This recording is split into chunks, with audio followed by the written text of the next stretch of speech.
My name is Christy Leonard. I'm 40 years old. I have 5 amazing boys.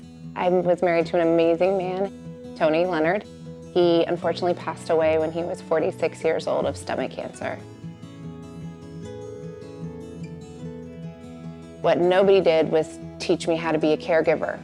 Nobody told me how to balance taking care of him and work and kids and all of that together while keeping my sanity. That was definitely difficult.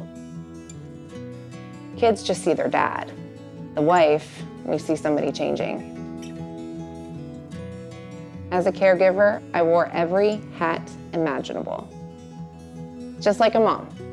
You're taking care of the finances. I took care of having to take the kids to the doctor, and I did it solo. I almost started to feel like a single parent, and I didn't know what that was until I actually became one. Eating with the diagnosis of gastric cancer totally changed everything. Tony was a burger and beer type of guy, and he could no longer do that. He actually had to eat 6 to 8 times a day, and everything that they told us he could eat, he actually couldn't. After Tony's surgery, I was so worried that he would be upset seeing other people eat.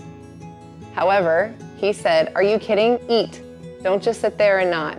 So sometimes I would have to fix 3 different meals, a meal for him, a meal for me, a meal for the kids, and his portions were much, much smaller.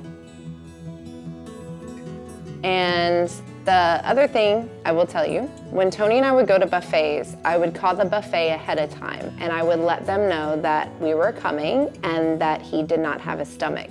And I would actually ask if he could be charged a child's price. And many times the restaurants would be accommodating. So I encourage you not to be embarrassed about what is going on in your family. The unit is what it is, and just talk about it.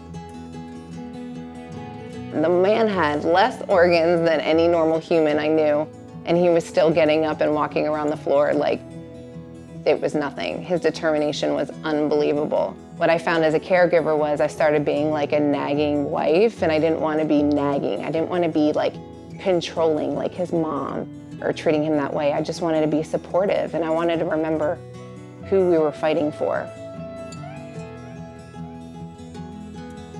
If you found out today that you're about to be a caregiver, don't freak out.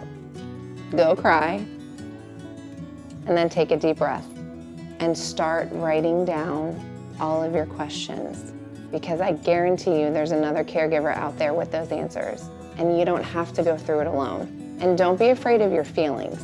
You're allowed to have them. You're allowed to own them. You're allowed to be angry, and you're allowed to laugh, and you're allowed to have every type of feeling possible. That's still your loved one. That's still your mom or your dad or your husband, and they still love you for who you are. Even though they're changing, that love is still there. So hold on to that, and hold on to it tight.